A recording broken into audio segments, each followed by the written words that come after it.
আমি উত্তরা থেকে লাবণ্য বলছিলাম। তো আমি যে বিষয়টা জানতে চাচ্ছিলাম, আমার ম্যারেজ, আই হ্যাভ 2 কিডস। তো আমার যেটা প্রবলেম, লাইক আমি এমনিতে স্লিম, কিন্তু যেটা হচ্ছে সেটা লাইক আমার একটু বেলিতে মানে সামনের দিকে একটু মানে মানে ইয়ে হয়েছে, একটু পাম টাইপের হয়ে গেছে। অ্যাকচুয়ালি আমি এতটা ফ্যাটি না, লাইক স্লিম, আমার ওয়েট হবে 49 এরকম, বাট এরকম হয়ে গেছে। আর একটা ব্যাপার সেটা হচ্ছে যে স্ট্রেচ মার্ক পড়েছে। রাইট, তো আমি এটা নিয়ে খুব চিন্তিত যে লাইক স্ট্রেচ মার্কটা কিভাবে করে রিমুভ করতে দ্যাটস পারি।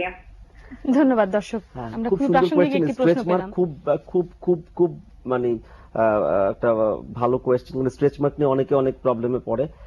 স্ট্রেচ মার্কে আমাদের অনেকগুলো ট্রিটমেন্ট আছে। স্ট্রেচ মার্কের মধ্যে যদিও আপনার এটা খেয়াল করতে হয় প্রেগন্যান্সির আগেই। মূল ব্যাপারটা হচ্ছে পেটের মধ্যে ময়েশ্চারটা ব্যালেন্স করতে হয়। আচ্ছা। আমি এই প্রসঙ্গে আমি সব দর্শকদের উদ্দেশ্যে এটা বলতে চাই, কারণ পেটটা যদি নরম থাকে তাহলে পেটটা যখন বড় হবে তখন ওটা ছিঁড়বে না। আচ্ছা।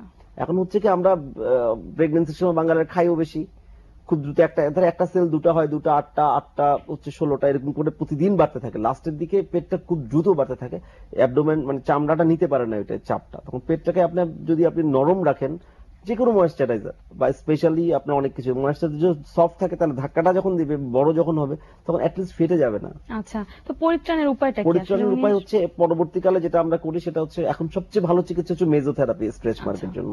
তাছাড়া আমরা diamond microdermabrasion, fractional laser, radio frequency, এরকম আরো অনেক কিছু এগুলোর আছে। মানে এগুলোর খরচ কেমন পড়বে, বা নাগালের বাইরে কিনা বা নাগালের ভেতরে মেজোথেরাপি কিনা? করতে 10,000 টাকার মতো লাগে পার সিটিং। এরকম 4-5টা তো লাগেই, কারণ এটা আচ্ছা। অ্যাবডোমেনের জায়গা বুঝে অনেক জায়গা লাগে, কারো কারো থাই পর্যন্ত ফেটে যায়।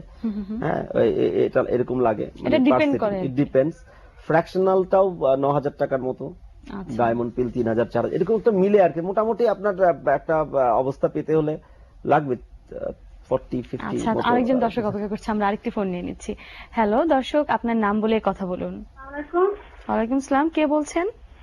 আমি রামপুরা থেকে বলছি, রোমা। জি দর্শক, কথা বলুন।